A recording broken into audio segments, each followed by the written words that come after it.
71歲嘅內地資深記者高瑜被指觸犯為境外非法提供國家秘密罪，被北京市第3中級人民法院重判入獄7年，引起中外好大嘅迴響。歐盟表達關注，美國就促請放人，國際特赦組織就批評中國政府係明目張膽咁打壓言論自由。而中國外交部發言人就強調，中國係依法處理高瑜案，其他國家冇權干涉。內地《環球時報》就指，今次係西方社會借人權同埋言論自由圍攻中國，即使有西方勢力嘅支持，中國亦都唔會放過違法嘅人，尤其係中國正係全面咁推進依法治國。強調依法治國，咁不如睇下高瑜案係咪一次良好嘅示範呢？即係內地所講要經得起時間同法律考驗嘅鐵案。根據起訴書，高瑜案所涉嘅國家秘密係俗稱7不講嘅關於當前意識形態領域情況通報嘅中共中央辦公廳2013年9號文件。所謂7不講，即係唔好講西方嘅憲政民主、普世價值、公民社會等等嘅問題。第一方面先講證據，當局嘅控罪指高瑜喺獲得呢份文件之後，喺2013年嘅7月，利用 Skype 軟件傳送俾身在美國嘅明鏡新聞出版集團嘅創辦人何頻。不過，控方喺庭上無法提出鑑定證據指，到底高瑜喺何時何地同埋用邊部電腦傳送出有關嘅文件。而被指接收機密文件嘅何頻就發聲明話，早喺當局指高瑜發出文件之時，自己早1個月已經得到份文件，而佢嘅文件來源並非來自高瑜。判案講求人證物證，查咗成年，但如果連最基本嘅電腦犯罪記錄，好似何時何地同用邊部電腦違法嘅物證都無法提出，就判人有罪。咁呢一種兒戲嘅判決，簡直係為依法治國自暴其短。而中國嘅網絡同埋科技警察應該唔止呢個水平啩。第二方面，程序公義，當局嘅判刑主要係基於高瑜嘅認罪證供。佢嘅辯護律師話，高瑜之所以認罪，係由於辦案人員威脅要拉佢個仔，威逼而成嘅。根據最高人民法院有關嘅解釋，令到被告人喺精神上受痛苦嘅方法，逼出被告人違願嘅證供，屬於非法取證，應當無效。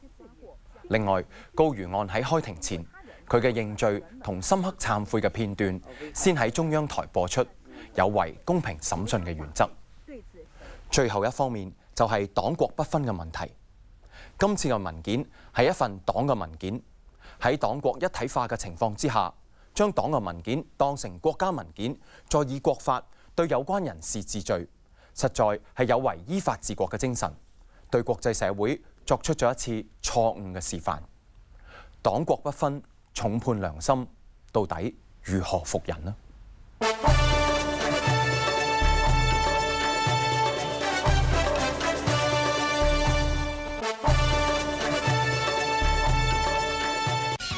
政改波折重重，袋住先定袋唔落？李卓人議員呢係普選殺手，我要真普選。杯葛啊呢啲咁嘅行為呢，我覺得都於事無補。否決佢。社會嚴重撕裂，議事堂內外矛盾盡顯。咁唔舉手就冇反對㗎啦。專訪各界人士，議論時政。喺議會入面呢。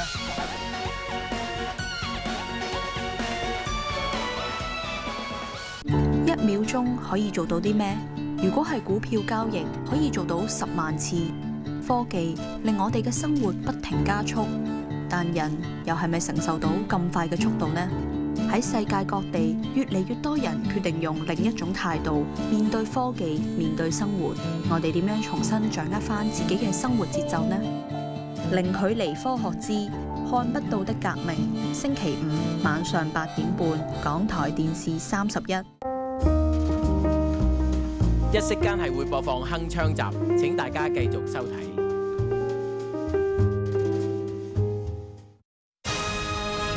開庭，一個中學生模擬法庭比賽。呢一集將會審理一宗店鋪盜竊案。最後我就用盜竊罪名嚟將佢拘捕。被告就講咗句話：俾次機會啦，唔想搞大件事。佢俾咗錢未㗎？呢一啲嘅規定係有冇白紙黑字咁列明？其實你係想隱藏一啲嘢。呢個假設性問題。開庭2015，今晚8點半，港台電視31。福島，其後，事隔4年，係咪已經事過境遷呢？一切如常，食物、環境、癌症、基因突變，抑或恐懼仲侵蝕緊佢哋嘅心靈。國際新視野，福島，其後，星期3晚上8點半，港台電視31。想睇港台電視原來好簡單，只要住喺信號覆蓋範圍，無論你用外置機頂盒，又或者綜合數碼電視，用遙控器執行自動搜尋功能，重新追一次台就可以啦。如果唔成功，就要問下大廈管業處公共天線接收到未？你亦都可以安裝 RTHK Screen 手機應用程式，而欣賞港台電視嘅精彩節目㗎。認真睇得港台電視。